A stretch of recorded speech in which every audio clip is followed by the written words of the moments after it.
গান আমাদের সবার প্রিয়, আর এই প্রিয় গানকে আরও মধুর করতে ব্যবহার হয় একতারা, দোতারা, সেতার, গিটার, পিয়ানো সহ আরও অনেক আধুনিক বাদ্যযন্ত্র। কিন্তু যদি বলা হয় আধুনিক এসব বাদ্যযন্ত্র ছাড়াই গানের সাথে তাল মিলিয়ে মূলা, শশা, গাজর দিয়ে বাজানো হয় বাদ্য, সত্যি আশ্চর্যের বিষয়। মূলা, শশা, গাজর এগুলোকে আমরা সবজি হিসেবে চিনি, কিন্তু বিশ্বের 11 জন বাদকের একটি দল আছে যে দলটি দ্য ভেজিটেবল অর্কেস্ট্রা নামে পরিচিত। এই দলের সদস্যরা সবজিতে সুর তুলতে পারেন।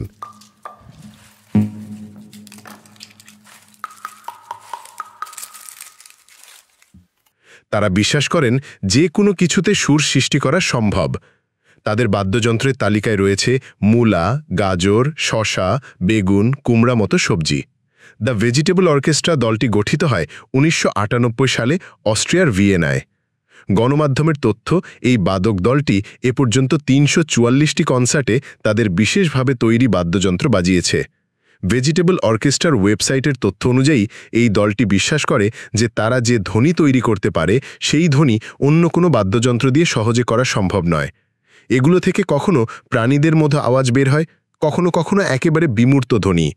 বাদক দলটি প্রতিনিয়ত নতুন নতুন বাদ্যযন্ত্র তৈরি করে যাচ্ছে এবং তাদের নতুন সব বাদ্যযন্ত্র তৈরির জন্য সবসময় প্রস্তুত থাকতে হয়, কারণ মঞ্চে তাদের অনুষ্ঠান চলাকালেই সবজি ভেঙে যেতে পারে বা শুকিয়ে যেতে পারে। কনসার্ট শেষে দলটি দর্শকদের সবজির স্যুপ খেতে দেয়। বাদ্যযন্ত্র তৈরি করতে গিয়ে যেসব সবজি বেঁচে যায় সেগুলো দিয়েই তারা ওই স্যুপ তৈরি করে। বিষয়টি শুধু মজারই না, আনন্দদায়কও বটে।